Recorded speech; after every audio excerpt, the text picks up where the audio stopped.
善財採藥呢，就係文殊菩薩叫佢採藥，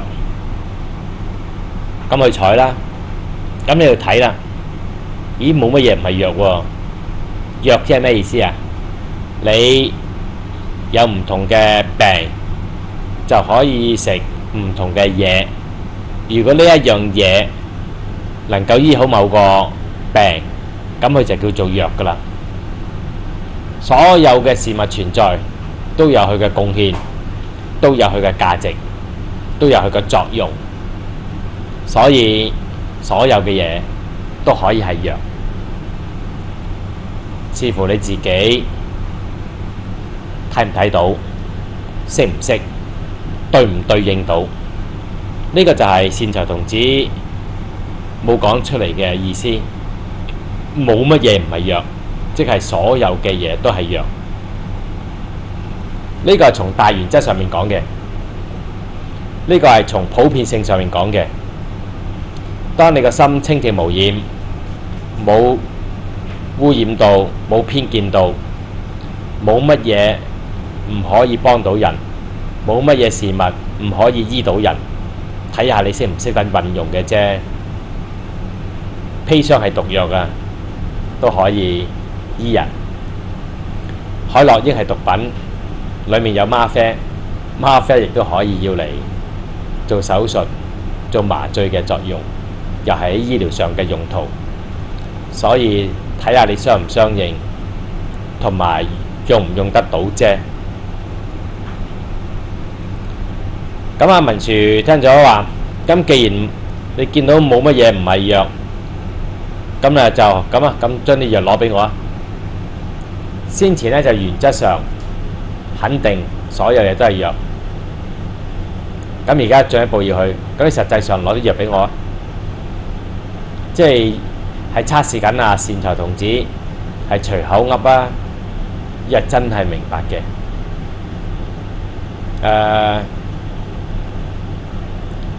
我哋入到去一個鄉村旅行，去到一個地方，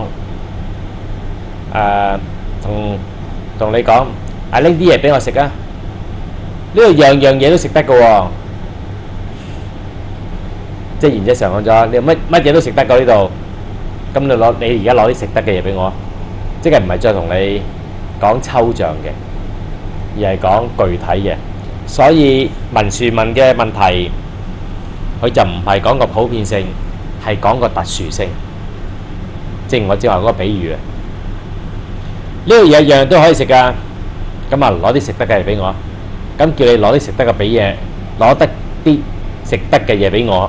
今次唔係再講個普遍性，講個大原則。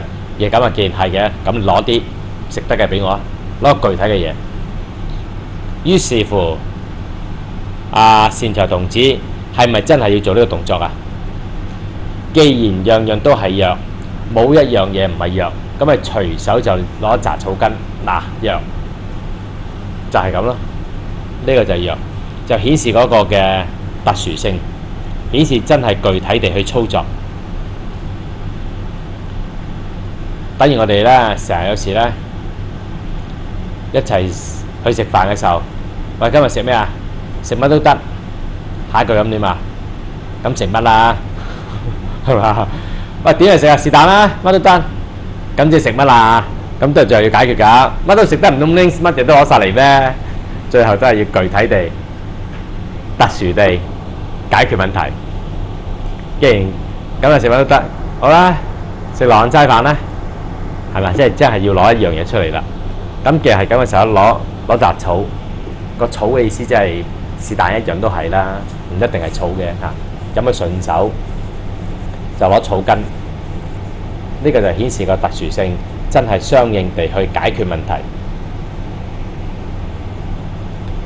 故此，阿文殊亦都好醒啦，佢真係攞咗一樣嘢俾佢，佢話樣樣都係藥，係啊，樣樣都係藥嘅時候咧。其實樣樣都唔係藥都得㗎。當樣樣都係藥，亦都從另一個角度，樣樣都唔係藥。又或者係可以咁樣講，就係呢個藥可以救人，呢樣藥亦都可以殺人。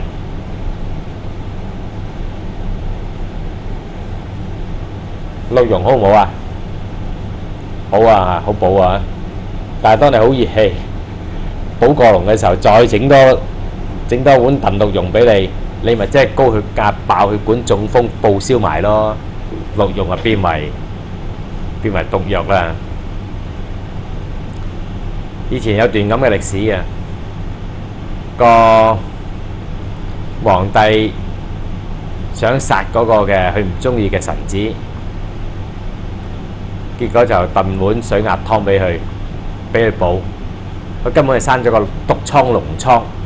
水鴨湯嗰啲補又補，但係冇嘢冇降嘅話補咧就好嘅。有毒瘡補嘅話咧就死緊㗎啦。結果食完之後咧，即係毒瘡病發而死。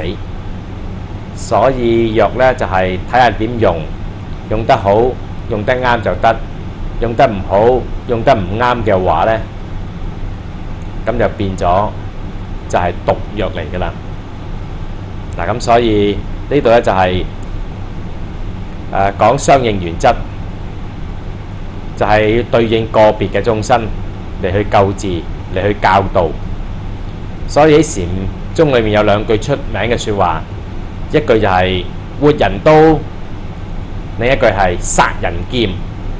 刀劍可以去救活人，刀劍亦都可以去殺人。刀劍殺人個個都知㗎啦，係咪？一刀劈落嚟咪殺死人咯。但係刀劍亦都可以做保鏢，護住上路，唔俾呢一個盜賊埋身，咁咪即係活人咯，咪救人，做防禦防衛之用。咁呢個就係善財童子採藥嘅公案俾我哋嘅啟發。